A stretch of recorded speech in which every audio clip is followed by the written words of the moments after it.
Hi, anime anarchist. Hello, hello. We are back. I'm Sean, And I'm Chance. and this is, as I said, Anime Anarchy, Yeah. where we talk about anime and other things. And today, It's just the other things. we're talking about the other things because that's what's hot right now. Well, there's a lot of hot anime right now that we just aren't watching. Okay, well, There's a lot of hot anime. It's actually a pretty packed season. disregard what I just It's said. just it's like season 2s and 3s of shows we haven't started yet. Gotcha. Okay, Yeah. well, I guess we're not cool enough for that. But today we're going to talk about the latest episode 6 of The Boys, and the big one that we're going to talk about today is Maul, Shadowlord. Yeah, yeah. So, Maul Shadowlord, the season is over. We got the finale out yesterday, I think, as of when we're recording this. Yeah. And it was pretty awesome. Yeah. Everything that I was anticipating for the season finale. But they kept, I will say they surprised me on how they executed a lot of the stuff. Like, nothing happened that surprised me. It's just more how things happened, you know? What's up, Nick? Hey, Nick. But we can probably talk about the boys first, because there's probably the least to talk about with that one episode, because I think we have like 2 to 4, at least 2 episodes of Maul to talk about, and a lot happened. So I think we have more than that, because the last time we talked about it, it was the first time that Maul like captured Devin. That was it. Really? Yep. Because then it's just been Invincible and the boys ever since then. That's right. We have just been talking about that. We haven't had time to talk about Maul. So Okay. now that it's over, at least season 1, it'd be a good time to pull it back up again. All right. So the boys, episode 6, we got, it wasn't necessarily so much happened that was, that pertained to the storyline. It was just so much happened. Cool. Yeah, just a lot of little things happened for sure. We got to see the perspectives of a bunch of different characters, including Terror, the dog. Yeah. Oh God, that was awesome. Rest in peace, because the dog who plays him is dead now. He had his little Homelander stuffy that he would chronically hump. Yep. And as dogs do. Yep. And Butcher, of course, wanted that to be the case, and to be his little bitch, I guess. Yep. And never washed it. And so Terror, he kept on having these dreams of Homelander, and he had like a chicken leg in it, or a turkey leg in his hand, and he was like, all you gotta do is fuck me.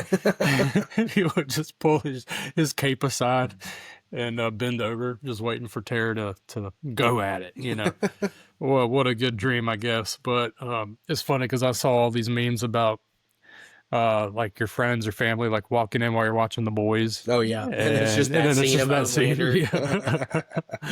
So that was pretty hilarious. But yeah, you got to see perspectives of the different characters, and really just it's like a sort of day in the life situation. Yeah, for sure. And I think they were just doing I don't know, just trying to give a lot of context on certain characters. Like Firecracker was a big focus this episode. You get a little bit more backstory on her, her hometown, her church community. Yeah, she got to meet with her old reverend, right? Yeah. And he was talking about, he didn't, all these churches are supposed to be, I guess, ascending to the Democratic Church of America. Yeah, but they didn't want to sell out their religious values to join this Democratic Church of America. Exactly. Homelander's church. And seeing Homelander as God and worshiping him instead of, Jesus or the Christian God. Yeah. He came to her for help and all this, but of course she sold out, right? Yeah. Because she even talked about that church specifically and said it was overtaken by starlighters and Well, so she was forced to. She was forced to, but she had the opportunity that could have been her time to speak out. Right. I mean, yes, Yeah, she probably you could have might been die killed. doing Yeah. that, but I mean, as we see now, Didn't it matter. didn't matter either way, you Yeah. know. So, um, And she even had, you know, a little like figurine of Jesus, right? And yep, that that she was one carried of the, around her entire life. yep, one of her keepsakes. It was like the last thing tying her to her old religion, Yeah, in right? her old life. And after this all happened, when she went to go talk to Homelander, uh, she threw it away in the trash. Yep. And of course that was, you know, big moment considering what that meant for her. And then of course you go see Homelander, and you know he found out that her and Soldier Boy, who is Homelander's father, Yeah. had been sorting the mail, and and he told Soldier Boy told Homelander about their pillow talk, about how she, you know, is having trouble seeing Homelander as God and this, that, and the Yeah. other thing. She's having doubts. Yeah. Yeah. And so, you know, all he was going to do was fire her, though, right? It seemed like it. It seemed like it. And all she had to do was leave, you know, pack up her stuff and leave. But instead, she tried to, I guess, win him back over, right? And Yeah, she kept insisting that being like a motherly person for yeah, him. almost implying that like she needed him or like he needed her, Right. you know, or she could be useful still or whatever. Yeah. And I didn't expect this, but then he just slams her head into the side of his eagle statue and killed her. Sure seems like it. So, Yeah. awesome. So that was interesting. I guess he didn't like. I don't think he. Sorry, I burped. I don't think he cared about her sleeping with Soldier Boy. I think he cared about her doubts.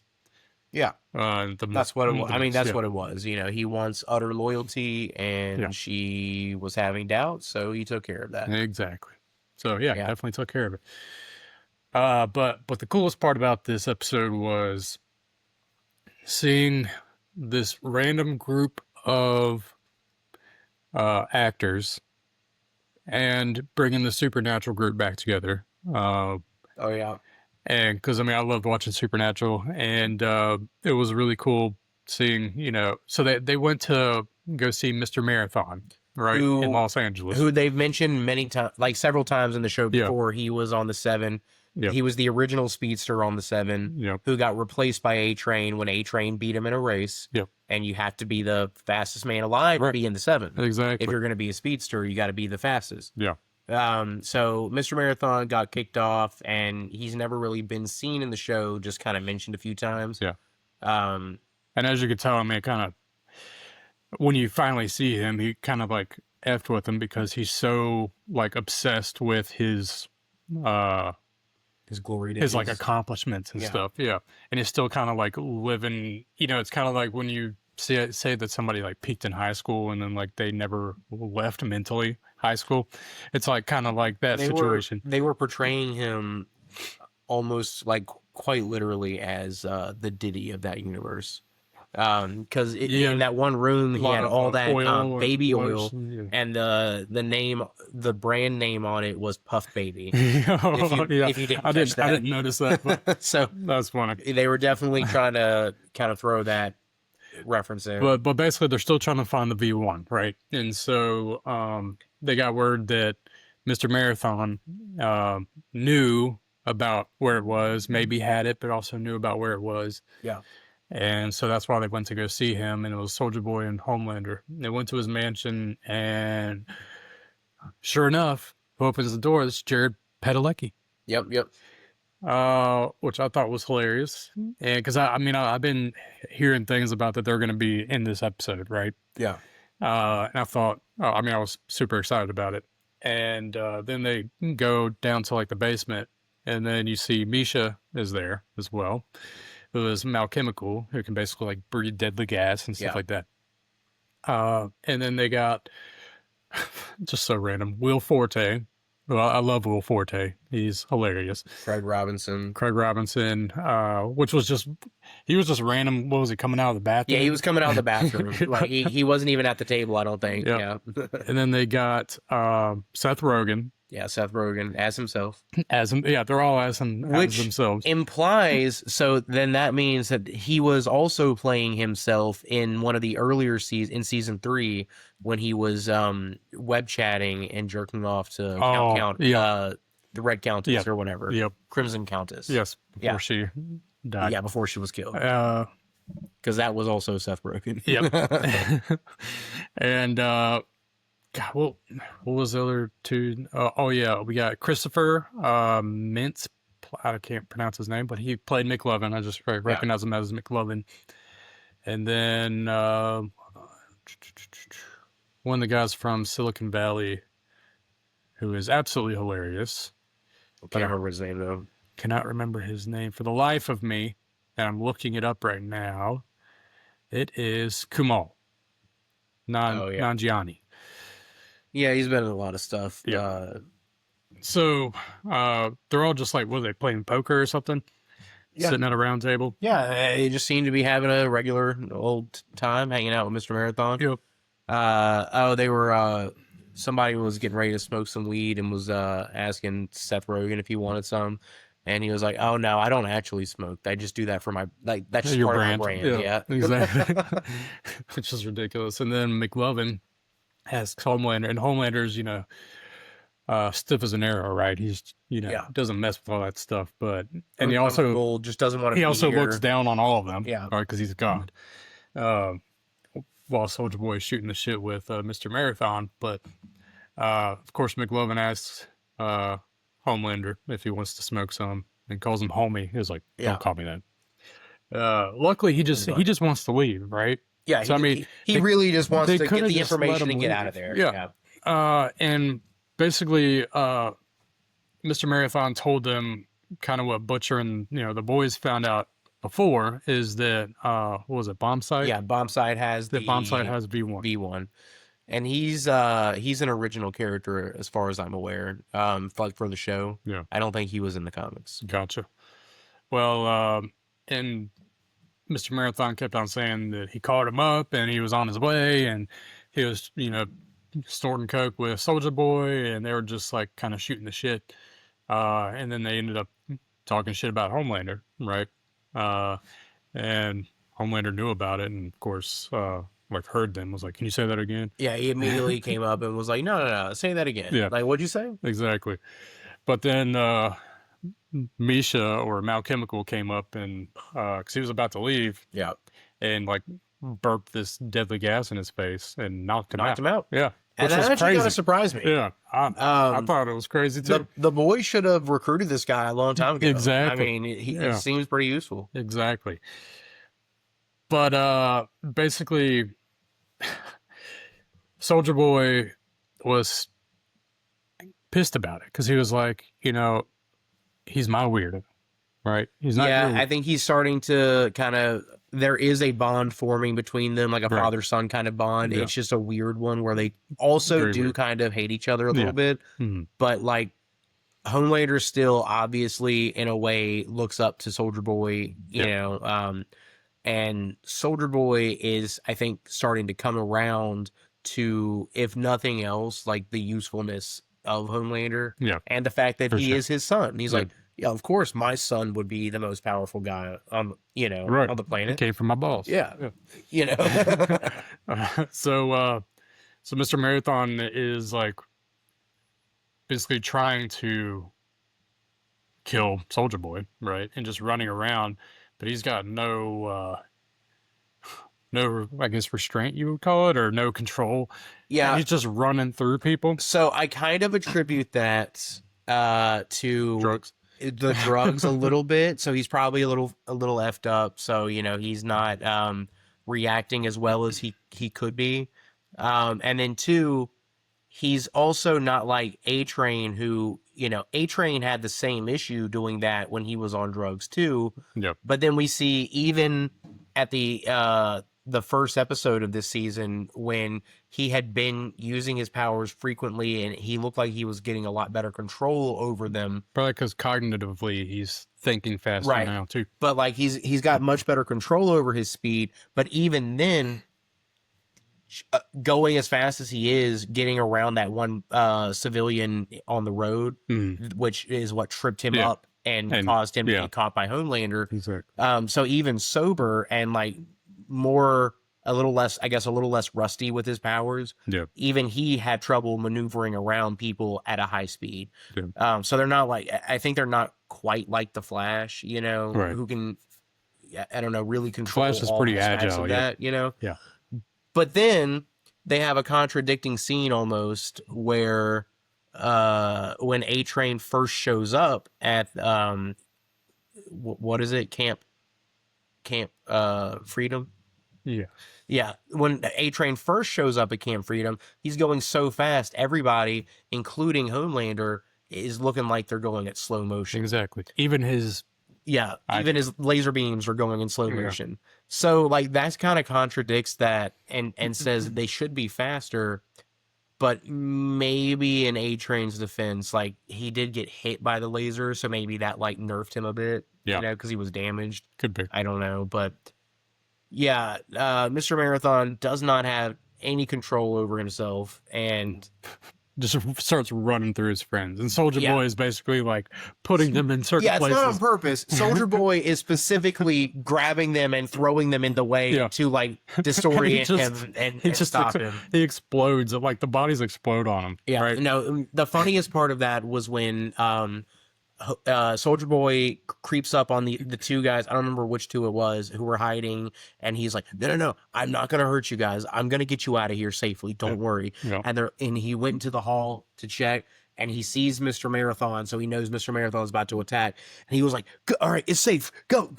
Yeah. So they run out into the hall, and then right as Mr. Marathon's running down, and smashes through him. Exactly. That was hilarious. And then freaking Seth Rogen gets blown in half, and then he's like, "Why did you do this?" And he has to actually, just kill him. But yeah, I mean that was just a whole clusterfuck of stuff. And then he traps him in his like room of collectibles and accomplishments from his past with all the baby oil. Yep. And puts the baby oil on the floor, and then Mr. Marathon rushes in there, slips, and almost dies, right? And then Homelander comes in and finishes the job and steps on his head. Yep. And that's that. Yeah. And that ends the last episode. Yeah, the great. Well, no, we haven't talked about Black Noir, his subplot. Oh, right. Yeah, I forgot about that. Which I thought, honestly, so I enjoyed the little supernatural reunion scene for sure. But I really enjoy the Black Noir scenes of this episode because I thought it was pretty cool seeing what he's like when he's not Black Noir. Yeah. When he's not in character, he's acting with the same guy that used to work for Vought. Dawn of the Vought Studios. Yeah, the director who got fired. Yeah.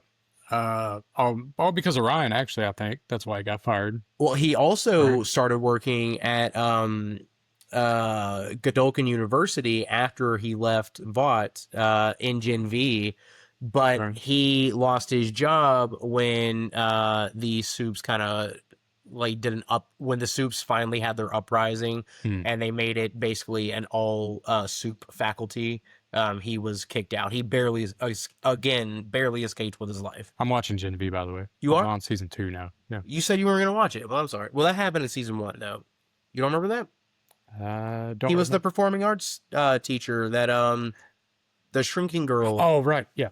Her teacher. Okay. Yeah, I was meshing the two together. No. Okay. Well, I'm glad I didn't spoil that for you. But yeah, that happened in season 1. Yeah, I'm in. I just got into season 2. He was there with Ashley when the Soups were rampaging across the university and they were trying to escape. Yeah, he was in that group. Gotcha. Well, but yeah, it is really cool to see like the artistic and like the intelligent side of the new noir. Yeah, which because he, being or Black Noir, you have to not talk, right? Yeah. And he can obviously talk, he can fly, but he has to basically restrain himself to be that character. I thought his idea that he pitched at the advice of the director guy, I don't remember his name, but to upstage the Deep, where he pitched the idea to Homelander and Oh Father, where Homelander could perform a miracle and heal Black Noir, giving him the ability to talk and fly. Yeah. And then so then he could be himself in his role a little bit, or he'd still have to act maybe the ninja kind of broody kind of thing, but he could talk at least, and then be able to fly also, and that would do some good things for Homelander's reputation, I think. 100%, yeah. And because nobody knows he's been replaced, the public anyway. Noir's been around for decades. People know he can't Since talk. the Soldier Boy they era. know he can't fly. So this would be huge, Yeah, so he pitched that in front of Oh Father on their podcast. And the Deep, of course, was like, bro. And then, like, because they're basically, like, bumping heads. They've been bumping heads to be, Homelander's favorite, like, secondhand man, right? And the Deep, as you guys know, he's just a dumbass. Like, a straight-up, like, stereotypical, like, musclehead, but he's not really a musclehead. He's just, like, a dumbass. He's only really strong when it comes to humans. Yeah. He's not that much stronger than most soups. Yeah, 100%. So, of course, he gets pissed off about it, and then when the director goes and takes a shit, he summons a sea creature to basically rip out his asshole. That was terrible and unnecessary. Is what that was. For real. That did not need to be done that way. No. I mean, there was a few moments where I was laughing, but only because of the way he was acting, like his reactions. He was just being like, no real person would react the way he did. Yeah. He was just being so dramatic. And so, and it was just funny. But the actual act of what was happening to him, I thought was a little much. Horrible. Yeah, that was a little much. The Deep is just pissed, and he did that. Yeah. So, and that wasn't what I expected either. I thought, and because that's just stupid, is what that was. That was just stupid and gory not even gory. There's been much worse stuff on the show, but like it was just stupid and unnecessary. Yeah. When what I thought was going to happen was he was just going to be in the stall using the bathroom, and then just the Deep's fist was going to plow through the other stall. And just decapitate something like that. But he because he's strong enough to decapitate humans in one punch. But he did the pussy way out. He just sent something to get him. But I would have respected Deep more if he did that with his bare hand. I mean, what do you think? Black Noir wasn't going to figure out it was him, right? So just do it. Exactly. The Deep. I mean, he has his role in this show, but God, I wish somebody would just kill him already. See, he kind of annoys me. I'm really hoping he dies in the show because he does not die in the comics. Oh. He's also not as big of a part in the comics. He's just a joke character the whole time. Yeah. Like he is never ever at any point Homelander's right hand man. Yeah. It's different. But I do hope somebody kills him. Yeah. And I hope it's Noir. Yeah. And then, while all this is going on, Sister Sage and Ashley have been talking about plans of either like getting the V1 and like destroying it or this, that, and the other thing, because they know what's going to happen if Homelander gets his hands on it. He'll be immortal, and nobody wants that except for Homelander. So then he'll really be a god if he's immortal. Yeah. But either way, so I feel bad for Black Noir because he seemed like an actual like good guy underneath, like when he's like himself, right? Morally, at least decent by the Boys universe standards. Exactly. Yeah. But it did not take him very long at all to be okay with the random acts of violence and murdering. That's so. I mean, he's definitely not a moral authority by any means. As not a good guy. Do you think maybe he's like just was like just obsessed with playing that character? He got a murder boner, dude. Yeah, finally. It was like the same episode that Deep told him about it. Did not take that long. Oh god. No, Yeah. I see what you're saying, and no, I don't think he's as bad as Homelander or something like that. But I don't think he's, and I don't think he's as bad as the Deep. I mean, there is a point where he is noir now. I don't think he could just walk away. Yeah. Like as easily as he thinks he could, you know, and maybe deep down he knows that, and that's why he's been playing the role so well and not talking. You know, he doesn't want to rock the boat and get himself killed. Yeah. But either way, still got more episodes to go. I don't know how many episodes are going to be in this season. What do you think? Like 10? 8 to 10? Yeah. I thought most of the other seasons were 8 episodes. So we're on episode 6. So probably like at least 2 more episodes. One coming out tomorrow. 2 just doesn't seem like it's enough time to finish everything up. But I mean, you know, we'll see. This is the final season, right? Yeah. Yeah. So the next show I mean, the boys will keep making content, but the next show that's going to come out is Bot Rising. Yeah. Which is going to be a prequel set in the 1950s. Yeah, with Soldier Boy and Stormfront. Yeah. Which and maybe really Bomb Sight too, because Bomb Sight was back from their days too. Yeah. Yeah. I guess we'll see. All right. You want to talk about Maul Shadowlord? Yes. Oh my god. I loved it. Okay, so we left off where Devin was captured by him, and then she, you know, they did get a little lightsaber battle in, and then she escaped. All right, he let her escape. That's where we left off. So that was what, like episode 4? Yeah, I mean, like definitely a lot has happened, but I mean, it's all kind of the same. A lot of it we can just kind of skim through, honestly. Yeah. They're trying to get off the planet and escape the Empire because the Empire has just shown up on Janix. Yeah.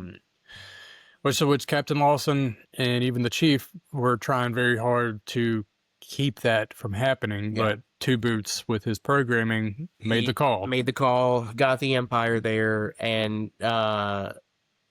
Lawson and the Chief both got interrogated. The Chief got transferred, but possibly killed. Or arrested. We don't know. But they said she was transferred. Yeah. He was allowed to go free, but I think that's just because the Inquisitor that I think it was Merrick that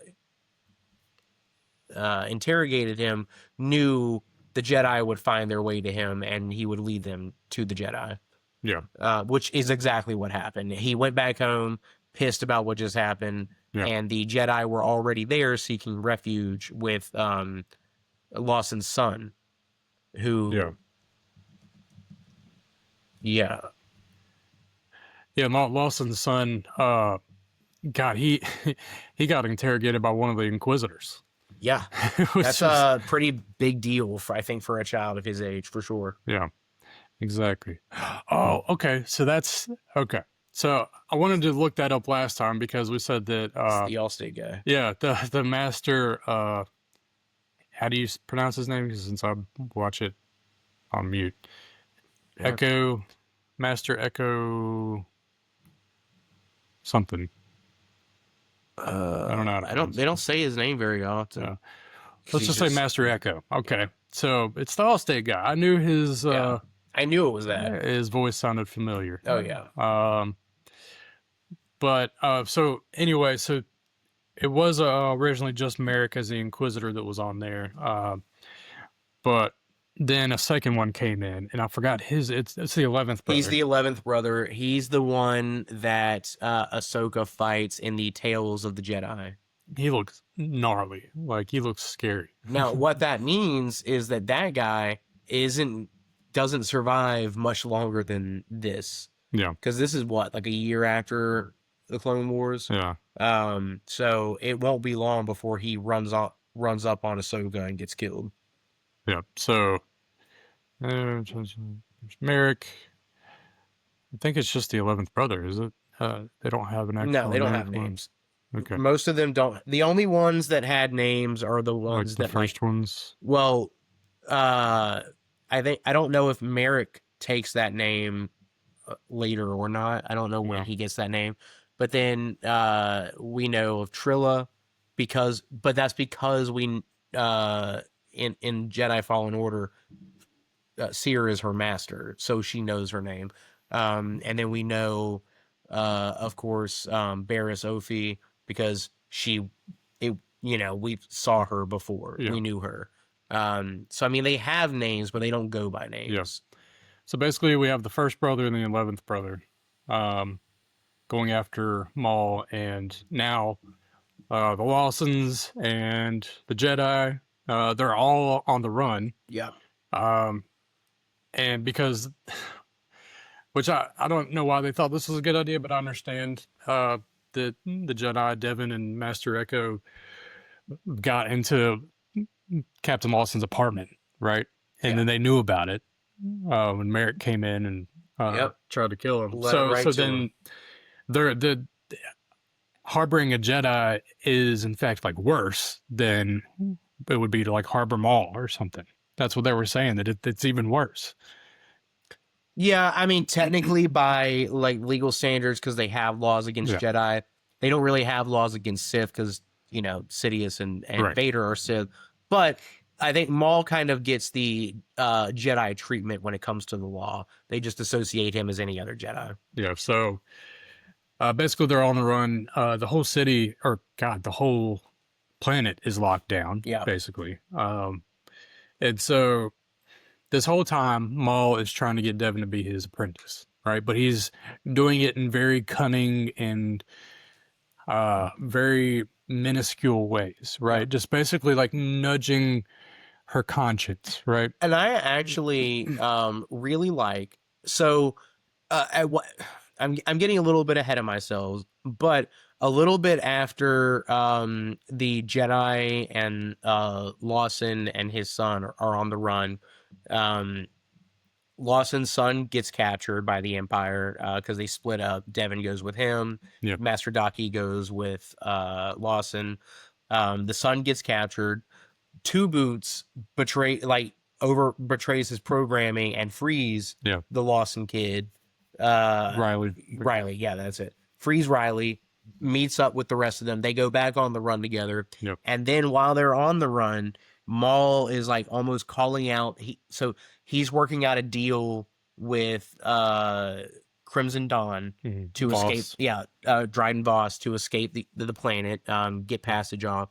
And so he's calling out telepathically to Devin to meet him, to meet up. So they meet up to get off the world together. And I was so surprised at how Maul interacted with everybody for most of the time. I really, really, really, really started to think maybe like Maul's going through some actual character development here, because we got the flashes of him as a child. Yeah, we thinking had the about flashback and him thinking Sidious. About his time when he was taken by Sidious and his time when brother was alive. Yeah, his brother got killed too. He seems to really be regretful that Savage got hurt. He's been reacting visually anytime any of the other Dathomiri brothers get killed because they're also his brothers. Correct. Exactly. He's actually looks to be upset or angry when one of them dies. Which could still be a thing, right? That he is doing character development and not doing it all just for himself. Right. I mean, I think he's starting to form a genuine greater purpose of stopping the Emperor and the Empire. Yeah. But he is still a Sith. Yeah. So there is still, I mean, he's not a good person necessarily, right. But I think his priorities are starting to change a little bit, and he's starting to, I don't think I don't think pre-Naboo Maul or even like early Clone Wars Maul would ever have like worked with Jedi, right? But like now it's almost a necessity, Oh, for and sure. like he is a lot more willing to kind of play along, and work together than you would expect a Sith to be. Yeah. exactly. And I mean, throughout this whole process of them trying to get off world, Maul's compatriots are getting killed, Yeah. right? Little by little, they're all the Yep. Mandalorians, all the Dathomiri Yep. warriors. And so they're dwindling down. He knows basically when they make this deal, basically the deal is the Voss will rescue him if he kills in turn kills the leader of Crimson Dawn, and that way Voss can rise to power and be the leader. So that's the deal there. And then Maul would then be the de facto leader. Yeah. So basically their pickup is like outside the city limits, of course, and they have to figure out a way to get outside the city, and who better knows the city than Captain Lawson. So I think that's also a reason why he reached out to Devin, because he knew that she would be with him, and and he figured out a way to get outside the city. But still, there's Imperial stormtroopers everywhere, right? And then both of the Inquisitors are still on their tail. And they're very, very good at tracking. Yeah. And so they go through this just these crazy trials and tribulations to even just get outside the city. And they keep meeting up with these Inquisitors, and they're all having to work together. Jedi, the Mandalorians, and Maul, to, I guess they're trying to kill him, but like at least fend them off, right? Yeah, so they can escape. Just trying to escape. And God, those lightsaber battles are super sick, dude. Oh yeah. They seem to have changed slightly the look for lightsabers for the show compared to other. It's a little more cartoons. rough, a little bit more. but I like it. I saw a behind the scenes thing with Sam Witwer, who is the voice of Maul. Yeah. I think I know what you're gonna say. Where his scream Yes. is like encoded into the lightsaber. Yeah. So every time he swings his lightsaber, there's a little bit of like the Maul scream in it. Yeah, like, which is crazy. Yeah. I love that. That's so sick. But while this is all, I mean, one of my favorite characters in this entire show so far, R.I.P. I guess I'll say it did get destroyed. And that was Maul's spy bot. Oh yeah, the spy bot. I did like the spy bot, and He was hilarious. Maul seemed upset when it got destroyed too. For sure. Yeah. I mean, what a crazy droid. Okay, like this thing has so much that it can do. Oh yeah. Right? Like the utilities that it has, it can fly, it can open doors, it has like night vision, zooms in, blah blah blah. It can shoot. It can hack into things like exactly. a astromech, yeah. So it was so cool, and the dialogue that it had. Oh yeah, it was pretty fun. It was. I liked that it could actually talk a little bit. It was hilarious. So, but the Inquisitors finally destroyed it when they were trying to escape over that acid pit. R.I.P. R.I.P. Yeah, it was a good one. But yeah, so I feel like we're kind of rushing through it a little bit because so much cool stuff happened, but at the same time, it wasn't like a lengthy story. No, it wasn't. I mean, it was a pretty quick story, and a lot of things are just the little conversations that they have along the way. Which I mean, we can't really quote everything that happened, But so I think the main reason that I think that Devin had that connection with Maul is because am I not plugged in? To what? Okay. Just making sure because it looked like my battery's going to die. It's at 10%. Battery's always. Battery is not charging. What? Why not? Oh my goodness. Hold on. Unplug this. Stupid eye.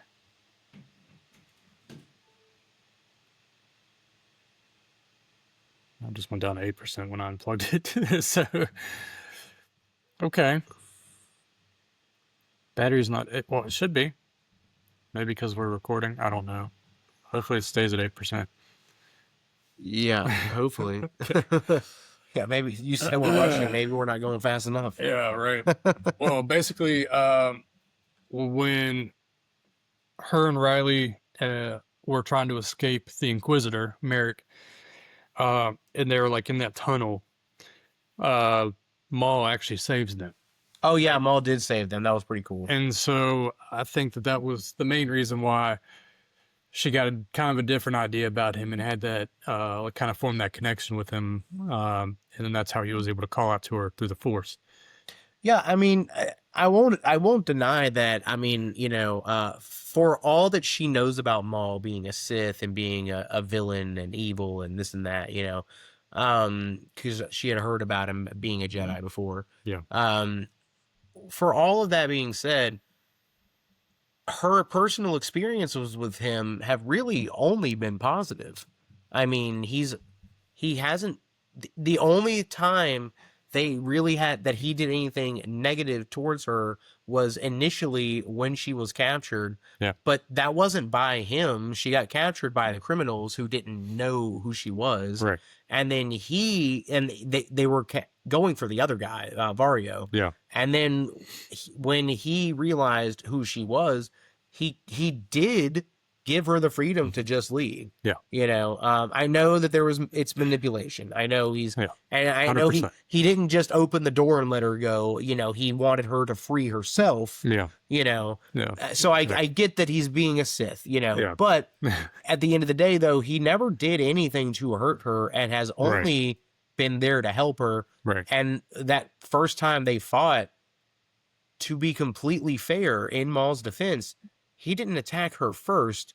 She attacked him, and then he was like, all right, so we're doing this, Yeah, so kind of went up to 10%, then went down to 9%. What the hell is going on? I don't know. I wouldn't worry too much about it. Okay, so, and he's basically giving her the freedom that she doesn't have with her actual master. Yeah. Because they've been in hiding, obviously. Well, and she's got to But so is Maul. So is Maul. But the difference is where her and her master are hiding and begging and scrounging for scraps. Maul is also hiding, but he's still taking whatever he wants, and he's still going wherever he wants. He's thriving in that aspect. Whereas they literally beggars. and beggars, and she was stealing to just eat something in the first episode. Exactly. So even though they're all on the run, Maul has a certain freedom about him that they do not, like you said. Exactly. So, like I said before, I mean, he is manipulating her in a very nuanced way. Yeah. Which I think is very cunning, very intelligent. Because she is strong-willed. Yeah. I mean, we can see that. But he knows that there's like an aching in her heart to just be able to do what she wants, right? Just have that freedom like she used to. But we get to basically the end of this like underground situation that they're in, and they get outside, and just from me seeing little clips and stuff on Facebook, I knew what was coming. And what was the commander's name? Rookcast. Yeah. She it was very foggy and it was like a jungle, and she was like, something's out there. Yeah. And then she gets like dragged and killed, and all of a sudden here walks up menacingly and in a perfect way out of the fog, it's Darth Vader.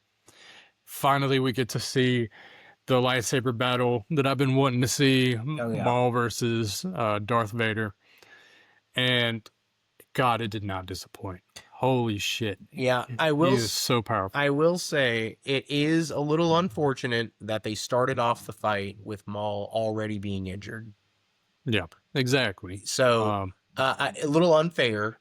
But you can tell there's still, I think there would still be a power difference, because Maul was even like, what are you? Right. You know? There's definitely a power difference, for sure. That wouldn't have been that wouldn't have gone away if Maul's leg was at if he was at full strength. Right. He still would have been at a disadvantage for sure, and it still would have taken all three of them to survive. Yeah. I do, and they were just trying to escape. They weren't even trying to like kill him. Yeah. They knew they couldn't, so they were just trying to hold him back enough to where they could get to the rendezvous point and escape. I just think it's so interesting seeing the difference between them, because Maul is a high-level threat, absolute high-tier threat, where, honestly, the only Jedi who have ever defeated him in a fight are Obi-Wan and students of proxy of Obi-Wan, like Ahsoka, who was trained by Anakin, who's the chosen one and a student of Obi-Wan. I think the main thing that I saw in the difference here, it wasn't necessarily athletics. It wasn't, of course, his force abilities were stronger, but just his sheer physical power. Yeah. That's which is what Vader's known for. Yeah, that's something that I didn't know would be so different between Maul and Vader. Yep. You know what I mean? I didn't know that gap would be so big. Yeah. And as I've always said, Vader has always been my favorite, but Maul, I was kind of hoping that Maul would have put up a better fight. You know what I mean? Yeah. And I think he will the next time they fight. Yeah. I think he'll put up a better fight, but he's still going to lose. Yeah. And I think he's going to lose bad, because something has to happen for him to end up the old battered guy that we see on Malachor in Rebels. Yeah. And I assume that whatever happens is Vader related. Yeah. Probably. So I'm gonna guess that this is not the last time they'll ever fight. But I think this is probably going to be the healthiest he ever walks away from a fight with Vader. For sure. But I mean, this battle, and the Inquisitors are still in there as well. I mean, this battle keeps going on and on. This lightsaber battle is so sick. And also, even though Master Eoc is injured himself, he's still flipping and doing some crazy shit, like, kind of reminded me of Yoda. Oh, yeah. No, Master Daki really impressed me during that fight, because he's such an old man. I'm going to be honest, I didn't expect much from him in the strength department. Yeah, me neither. Because of that. But I guess it's just like with Yoda. I mean, that's just the Force, baby. Yeah. When you're an old master, and he conserves it. Yeah, and that's why he walks with a cane, just like Yoda does, or did. So I mean, that was pretty awesome to see, and Devin was holding her own too, against the two Inquisitors at the same time, for sure, which was so sick. She would have lost. Yeah, she would have lost. They were making it clear that she was getting pushed back, but I think the fact that the battle that she lasted so long against them. And is really impressive and indicative of her potential. She's still a Padawan, because she is still, and a young one at that. Yeah, exactly. Like, I don't even think she's as old as Ahsoka was in the last season of the Clone Wars. No, definitely. I think Ahsoka was 17, so I think she's probably around like 15. I think probably about 15, give or take. Yeah, that's definitely what it seems like. But Maul, he keeps getting in her ear to, like, you need to unleash that anger, that rage. That's going to help your power to the point where you can contend with these guys and we can escape. But this is all happening in Maul. Lawson and Two Boots and what's the little guy's name again? Riley? No. Vario. Vario. Yeah. They're up further because they got separated. And they're trying to meet up to the landing zone where Dryden Voss is coming. Exactly, and they're up further, and they're fighting all these stormtroopers. Yeah, right. Because they basically blockaded this area, and so they're trying to hold their own over there. Luckily, there's no Inquisitors over there, or else they'd be fucked. But so Maul does something and I knew it was going to happen. I didn't know exactly how it was going to happen, and I think you and I talked about this a little earlier, but I knew that Master Yak was going to die at some point. Yeah, because I knew that was going to be the turning point for Devin. Was I the only one who thought Maul was starting to somewhat convince him that they needed to be aggressive and like he might?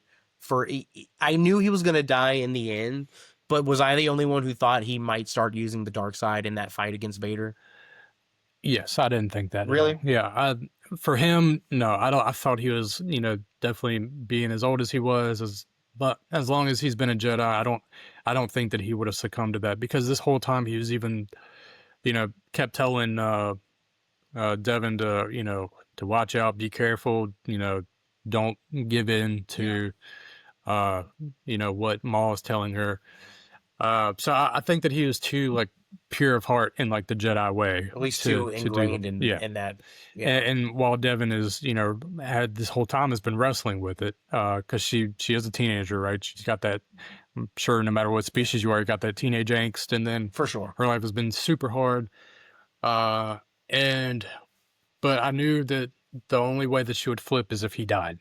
And Oh, yeah. of course, when he saw that Devin was like, Distracted. yeah, Maul walks away, and worse, he force pushes Master Daki closer to Vader, towards Vader, yeah, so that he's forced to defend himself against Vader. yeah. And so, but we all know that if they couldn't beat him 3-on-1, it wasn't going to be. No, they were just delaying the inevitable. Yeah. So Master Yaki, he dies from Vader. Devin sees that, and just gets, of course, super angry, sad. Yeah. And that was the turning point right there.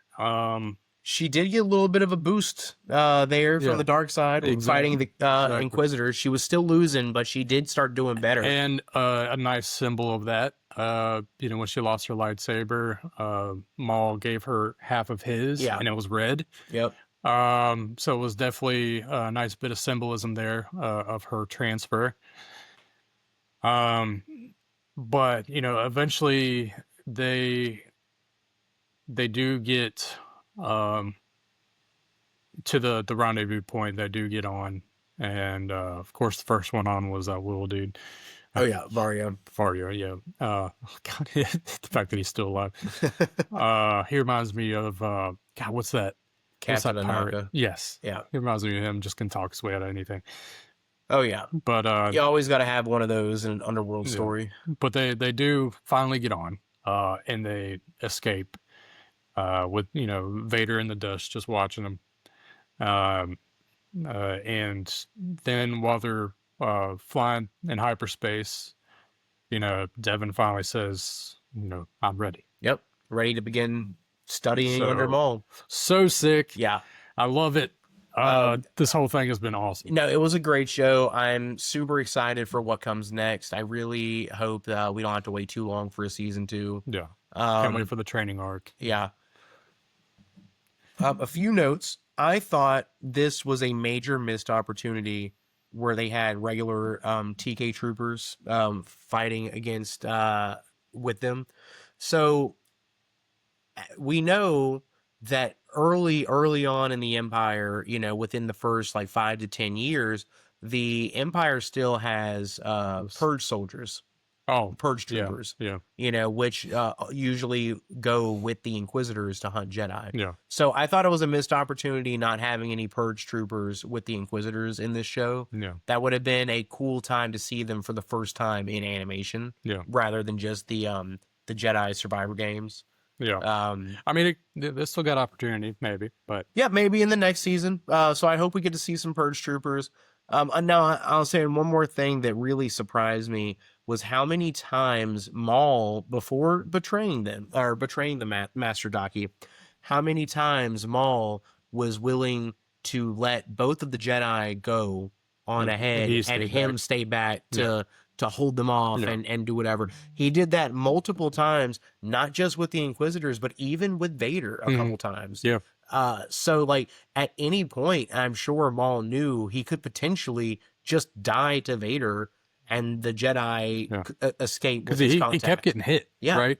So like that surprised and kind of impressed me where like, yes, he does in the end want Master Daki to die so he can turn Devin to the dark side, but it's almost like even if there's even a chance that he could still die, I think he was more willing to put the greater fight against the Emperor above his personal motivations. Yeah. And then as soon as he saw an opportunity to make sure Master Daki died and he could escape. Yeah. He took it. Yeah. But like, as long as he thought there was still a chance he was going to die, he was like, we got to do whatever it takes to, get more people against the Empire. Yeah. Either that, or he knew that if you let Maybe just Master playing the long Daki, game. if you let Master Daki die sooner, maybe they wouldn't have had a chance to escape. But if he showed a couple times, hey, I'm putting my life on the line so both of you can escape,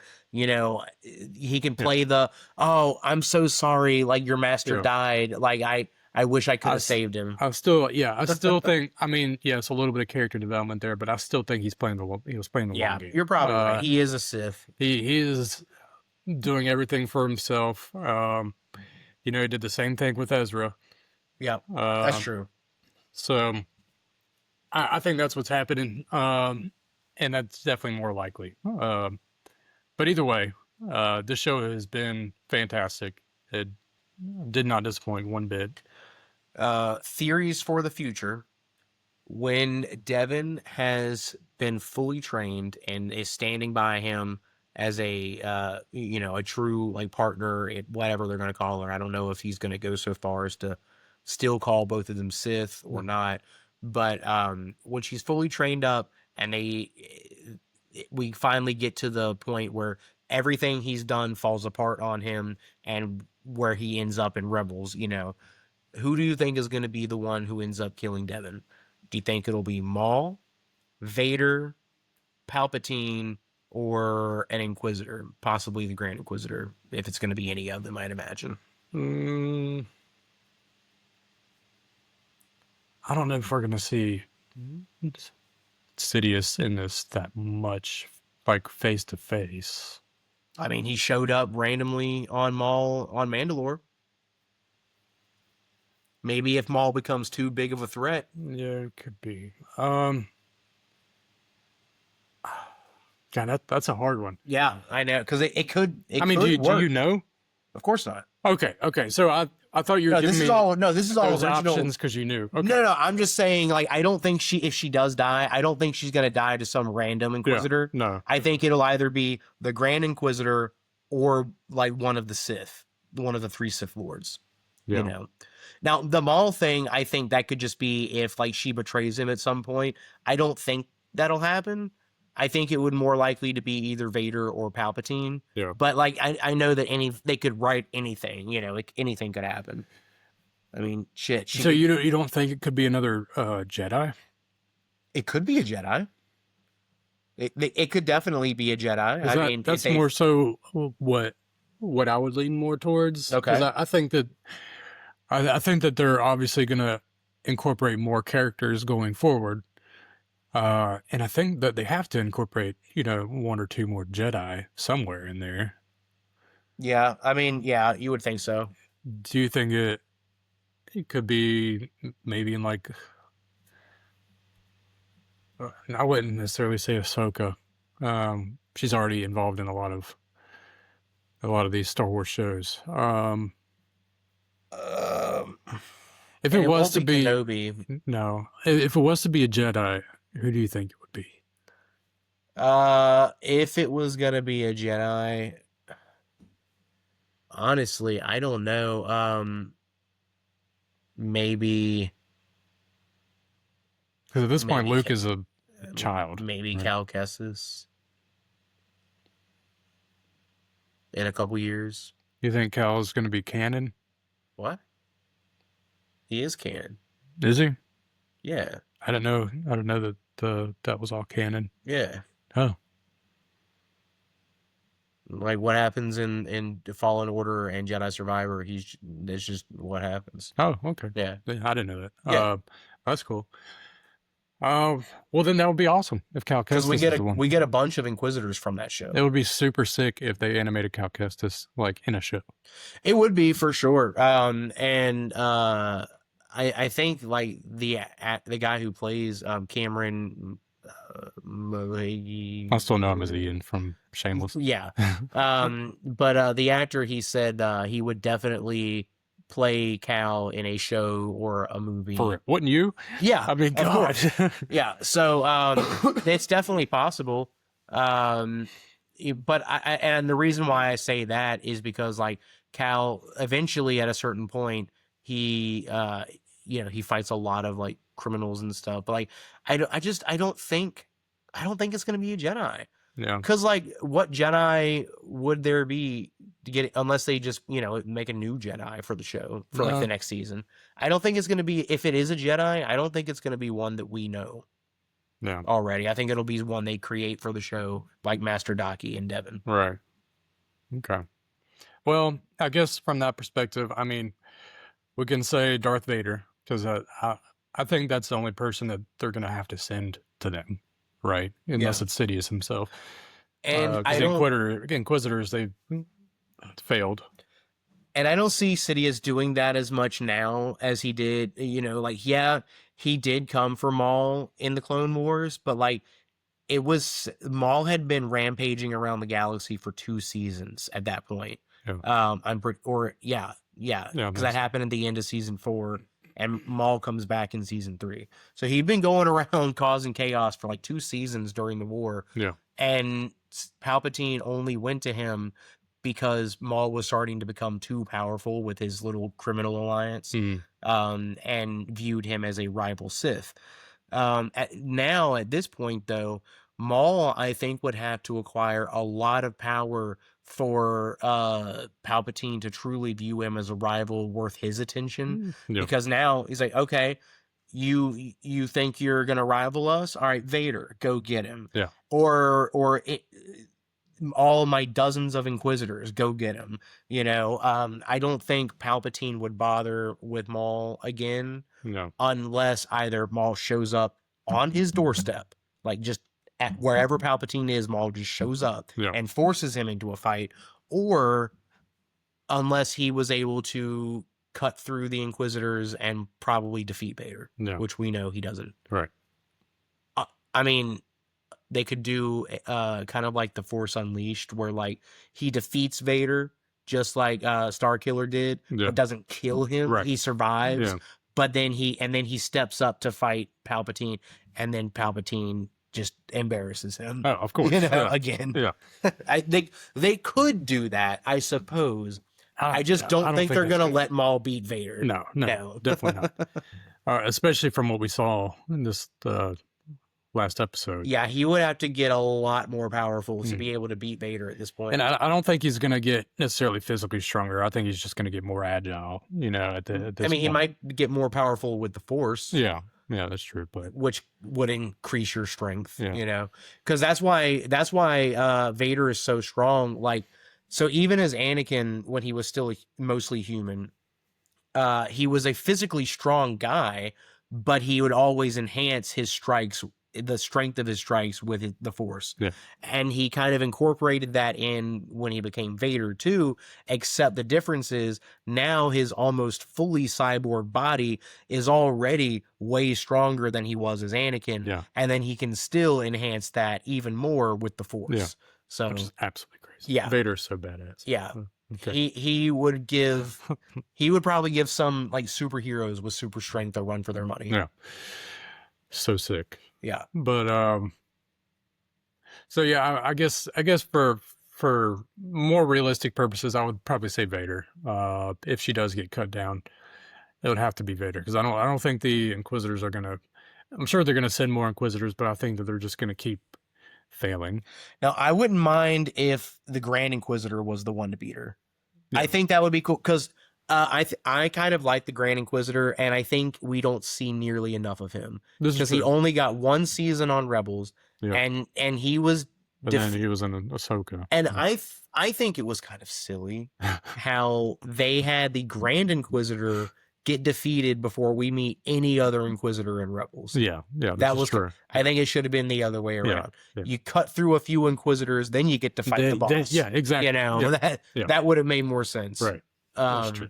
And we're not talking shit about Rebels. It's one of the best shows I've ever seen. Oh God, no, I love Rebels. I just think that Grand Inquisitor should have been a season 2 villain rather than a season 1 villain. Yeah. And then but then, Vader was in season 2, but they could have had both. Yeah. They worked together. Yeah. They worked together in Kenobi Yeah, exactly. with Reva. So, Yeah. whatever. But anyway, we are at time. Yeah. But this has been a great conversation. We love Maul. We recommend it if you're a Star Wars fan, because I mean it is amazing. Just the lightsaber battles themselves were peak. Oh yeah. Great show. I mean, I just love anything Star Wars like animated most of the time. For the most part, I mean, the only show that I ever didn't like was the Resistance show. I didn't like that too much, but I don't think I've ever watched that. yeah, it wasn't great. You're not missing much. But every other animated show they do is usually pretty fantastic. I mean, Yeah. all the Tales Yes. episodes, Yeah, all so the much Tales information. of the Underworld, Yeah. Jedi, And and the Empire, the Bad Batch. There's just so Disney's- much plot. And Disney's the one who brought back Star Wars, Clone Wars season 7. Yeah. So like we get, they did that very well. Yeah. So I mean, dude, Star Wars has literally, in my opinion, like the best plot, like overall. Yeah, sometimes for sure. Because I mean, there's so much shit that happens. Yeah. So much, and like you Absolutely. can just keep on creating more. Yeah. You know what I mean? Yeah. It's just. And then so if you cool. ever feel like you've run out of stories to tell with the Empire and the Rebels and this era, just go 1,000 years in the past. Yeah. And then if you feel like you run out of stories there, go 2,000 years in the past. Exactly. And then just keep going back or go 1,000 years in the future. You know, like you can just, there's so much you can do with Star Wars. Exactly. Yeah. It's awesome. I do say one more thing. I really hope that they eventually do. And of course, these were just rumors and probably not going to happen. But I would love for them to do like a Palpatine origin story. Yeah, I think it would be cool. So I think if they ever do that, what it'll be is they would probably do that in a Tales of the Empire season 2, where you might get just a 3 15-minute episodes covering Palpatine's backstory, the way they did with like Ahsoka and Dooku, and other characters. And I think honestly, that's all you really need to do. Yeah. Sure, it would be cool if we got a whole series like the Maul series, but about Palpatine. Yeah. But like, you could definitely get it done in a Tales like season. Yeah. This is true. But it would still be cool. They could do Tales of the Sith. Oh. You could do get Palpatine and then Plagueis. Yes. Get both of their starts. Yes. Oh, that would be sick. Dude, actually, yeah. And then in the last episode, so you can get Disney, I hope you're listening. Yeah, so you get all three. You get 3 Plagueis episodes, and the last Plagueis episode is when he takes Palpatine as his apprentice, and then 3 Palpatine episodes, and the last Palpatine episode is when he kills Plagueis. Dude, yes, hire us, Disney. I'm telling you. All right. Yep. But don't steal that idea. If you do this, we need jobs. Yes. You need to hire or at us. least mention us, or give us some. No, royalties or don't listen to him. Money me now, Disney. I know you can afford it.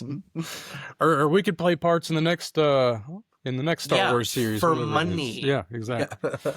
But yeah, that's all the time we have for now. Hope you enjoyed it. Follow us on anywhere you get your podcasts, and video is on YouTube. Yep. Anime Anarchy on YouTube. And if you also like just hearing me talk about things, also follow me on Chancellor McDudley on TikTok. I don't really have any YouTube videos yet, but I'm working on it. Yeah. But yeah, We're all working on it. follow us. Yes. So we appreciate you, and we'll talk at you next time. All right. Bye, everybody. Bye.